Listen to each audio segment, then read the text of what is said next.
Ngomhla ka-13 September 2024, President Cyril Ramaphosa wasayina iBela Bill yaba semthethweni waseNingizimu Afrika. iBela Bill okuyi-Basic Education Law Amendment Bill. Lo mthetho osayinwe kuyiBela Bill izokwenza inguquko kwamanye ama-sections akhona la njenge-South African School Act of 1986 bese kuba i-Employment of Educators Act of 1998. Ezinye nje zey'nguquko esizilindele ukuthi benze ugrade R ube compulsory, okusho ukuthi isikole primary ayisezuqala kwa-grade 1 njengokujwayelekileyo, seyizoqala ka-grade R. Kuphoqelekile-ke lokuthi iqale ka-grade R. Okwesibili ukuthi iy'ngane zonke efuna zibe sesikoleni, uma abazali iy'ngane zabo ezingekho sesikoleni okufanele zibe sesikoleni bazoboshwa. Noma-ke le nto ingishiya nemibuzo eminingi ukuthi uma sebeboshiwe-ke abazali, le ngane zobe yinakekelwa ubani? Ubani ozobe ezondla lezo y'ngane? Kodwa-ke asazi kuthiwa bazoboshwa abazali iy'ngane zabo ezizobe zingekho sesikoleni. Okunye okubaleliwe lapho ukuthi umthetho lo uphikisana nokushawa kwey'ngane esikoleni, ukuthi akuvumelekile. Siyazi ukuthi vele iy'ngane ayisashawa esikoleni, kodwa la baphinde basho ukuthi i-corporal punishment nje ayivumelekile. Uma kungenzeka kutholakala uthisha wenza lokho uzopenalize. Bese kuba i-homeschooling, home education. Bathi fanele irejistwe and abazali bavumelekile ukusenza noma yiphi i-curriculum abayithandayo as long as i-internationally recognized. So ihambelana ne-curriculum ekhona ey'koleni. Bese okwesibili iphuca amandla i-SGB. Bese zonke iy'nqumo efuneka yithathwe ngesikole sezizothathwa i-HOD. Noma okunye-ke sisazokufunda ngendlela ngoba kufuneka i-implementwe yona le Bela Bill yakhona. Kodwa-ke engikuqaphelile ukuthi i-AfriForum kanye ne-DA bayaphikisana nayo. Kukhona la bathi khona iphuca iBela Bill izophuca ilungelo lokuthi kusetshenziswe ulimi lwebele kuyi-mother tongue. Ngoba ngathi ngiyasola, anginasiqiniseko kahle, ngathi kuzoguquka i-Afrikaans ulimi osekuzoxhunyana ngalo nje kuzo zonke izinto ezenzakalayo ngathi ilimi lwe-English. Kodwa-ke anginasiqiniseko salokho. Manje-ke abe-DA bayaphikisana nalokho. uFikile Mbalula-ke uthe uPresident uRamaphosa ukhipha umyalelo ukuthi uMinister uSiviwe Gwarube akayi-implemente le Bela Bill. Umehlulwa yilokho phuma esikhundleni. Ilokho nje okungixakile okushiwo uFikile Mbalula. Kodwa-ke ithi ngidedele uFikile Mbalula akhulume bese ngiqhubeka nokuchaza. The Basic Education Laws Amendment Act, the ANC welcomes the proclamation of the Basic Education Laws Amendment Act in its entirety. This marks a significant milestone in the ongoing transformation of South Africa's education system.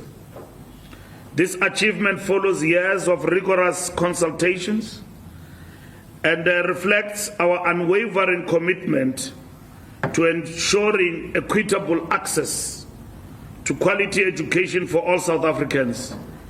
Umnumzana uFikile Mbalula uyagcizelela ukuthi bona njengeqembu le-ANC emveni kwesikhathi beconsulta bebuza ngale ndaba yeBela Bill, kodwa manje bakubona kunjenge-achievement kubo ukuthi ekugcineni igcine isayiniwe ngoba bakholelwa ekuthuthukiseni imfundo nanokuthi imfundo le ivuleleka amathuba kuwo wonke umuntu okhona la ezweni lase-South Africa.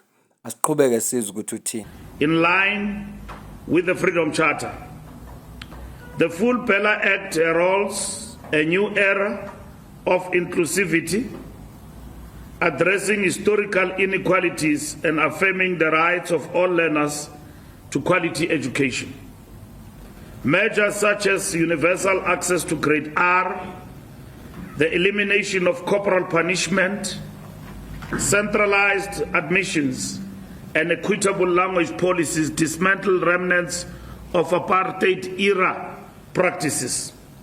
This is a victory for constitutional values and vision of a united, non-racial, non-sexist South Africa. We are aware of the anti-transformation pushback by forces opposed to change, nostalgic of the apartheid era past, majority rule and superiority of one language over the other. Failure to address this will be a betrayal of the generation of 1976, who rejected Afrikaans as a medium of instruction, thus relegating the majority to secondary citizenship and lack of identity in their country of birth. Ngiyacabanga la ukhuluma nge-DA ne-AfriForum okuyibona abasalwela ukuthi ey'kolweni zabo ze-Afrikaans bafisa ingashintshi Afrikaans, kodwa ngokusho kukaMbalula uthi balungisa amaphutha ayenzeka ngesikhathi se-apartheid. Kanti uHelen Zille kubalulile ukuthi umpanyaza Lusufi wathi isikhathi sokuthi baziphindiselele, usho ukuthi lo mthetho bazonza njenge-revenge. Noma bingekho kwi-Bella Act lokho, kodwa yena kuyamkhathaza ngoba wamuzwa esho njalo. Kodwa siqhubeke sizwe ukuthi uMbalula uthini. We denounce baseless fear-mongering by those who oppose these progressive changes, seeking to entrench outdated language hierarchies and exclude the majority from education opportunities. The ANC remains resolute in building an education system rooted in equality and inclusivity, ensuring that no child is left behind. This act is congruent with the right to education, language, culture, the recognition and respect of linguistic and cultural communities, and diversity as entrenched in the Bill of Rights. Kodwa mangimlalela la usho ukuthi nazi ilimu nazo lezi ezahlukahlukene esinazo njengoba ziyi-12 amalanguage esinawo la eSouth Africa nawo azohlonishwa, okusho ukuthi ile Bella Bill yabo ayilwi nezilimu zabantu, izobahlonipha ngoba ihambelana neconstitution yezwe. Asiqhubeke. We commend the bold steps taken by President Ramaphosa by signing this into law and for calling for its immediate implementation. The Department of Basic Education should therefore move swiftly to finalize norms and standards to guide governing bodies, SGPs and provincial heads of department. Indeed, the doors of learning and culture shall be open to all as advocated by Freedom Charter. The Government of National Unity, Clearinghouse, engagement with other political parties on this very important matter has also been important and a really test of our coming together and notwithstanding our diversity and differences. The signing of this bill is a demonstration that we are in a government of national unity, but not a meltdown or a melting pot where we agree on everything. And it is an affirmation of the correctness of our position that we need to work together as a country, as political parties, irrespective of ideological background. No Minister kuSiviwe Gwarube uphawulile naye mayelana noku-implementwa kwale Bella Bill. Ngizoyifaka nje clip yakhe akhuluma khona ngayo, noma ngingeke ngiyifake isession la bambuza khona imibuzo aphendule ngoba ngibona le video isinde kakhulu. Ngifisa ukuthi uma usulalelile bese ngizwa wena ukuthi uthini ukuphawula kwakho, ukuthini ukubona kwakho, uma unemibuzo sibone ukuthi siqhubeka kanjani. These guidelines will support school governing bodies, provincial education departments in implementing certain sections of the Bella Act. This is important for harmony and clarity in the sector. Furthermore, I have instructed the Department of Basic Education and the Director General to continue with pace the process of developing draft regulations, norms and standards, and policy that will inform the implementation of this act. I want these to be published for public comment within the next 6 months, taking us to June 2025. Public participation is an important step in the lawmaking process. It gives South Africans an opportunity to make their voices heard and ensuring that they make inputs in the implementation of this act. And so once these regulations have been published, the public participation process will thus then begin. Much has been said about this piece of legislation, and at times it has regrettably been used as a political football.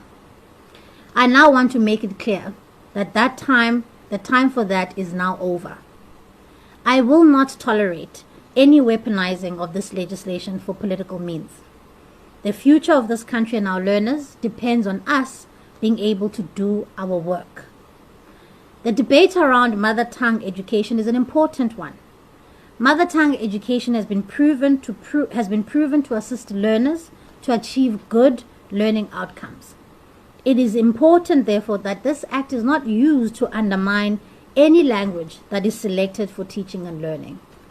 All 12 official languages are protected by the Constitution. Additionally, our schools should not be used as a battleground for narrow political interests. Our schools must be places of safety and learning for our learners. And so I will guard against this. I also want to make it crystal clear that I will be guided by the rule of law and the oath of office that I took. And so I am warning today that any person who seeks to victimize schools or school children outside of the rule of law will be dealt with harshly. The development of regulations, norms and standards and policy will be determined by me in conjunction with the public as the President has determined in the commencement presidential minute that he signed yesterday. Above all, I do want to remind South Africans that we need to place children at the heart of everything that we do in making this Bella Act a reality. All 13.5 million learners are my responsibility, and I will seek to protect them at all costs. Learners in South Africa deserve a quality education system, and I'm committed to ensuring that that happens and that they receive that at all times. Thank you. Beku man minister ke loyo uSiviwe Ngwagube ekhuluma naye ukuthi baplan ukuimplementa kanjani. Kukhona futhi abazokuthatha bakulethe emphakathini nomphakathi bafuna nawo participate, kodwa bebeke imfundo yabantwana phambili, ngoba futhi abafuni ukuthi kusetshenziswe lento ukuze kuliwe izimpi zepolitiki. Yona into ayibeke phambili ukuthi cha, inhloso yakhe akafuni kuliwe izimpi zepolitiki, kodwa akubeka imfundo phambili. Ngicela ukuzwa ke ukuphawula kwakho, usize futhi usubscribe kule channel, ulike ivideo, ushiye ukuphawula kwakho kwi-comment section. Lokho ke kuyayisiza ke ivideo ukuthi ibonwe abantu abaningi, nokuyishare futhi kuyayisiza. Ngezwe na ukuthi uthini ngale Bella Bill noma singakayazi, futhi akusinto ezovuka ngonyaka ozayo sekuthiwa isiyenzeka, ngoba kuzofuneka mhlambe ku-extendwa ama-class kuzokwazi ukuthi phela kungene lo grade R. Yani zonke lezi zinto kodwa into ezokwenzeka kancane kancane, kodwa manje fanele sibe ingxenye yenguquko ezikhona, sazi kwenzakalani, sibambe nathi iqhaza lafuna silibambe khona. Ngiyabonga.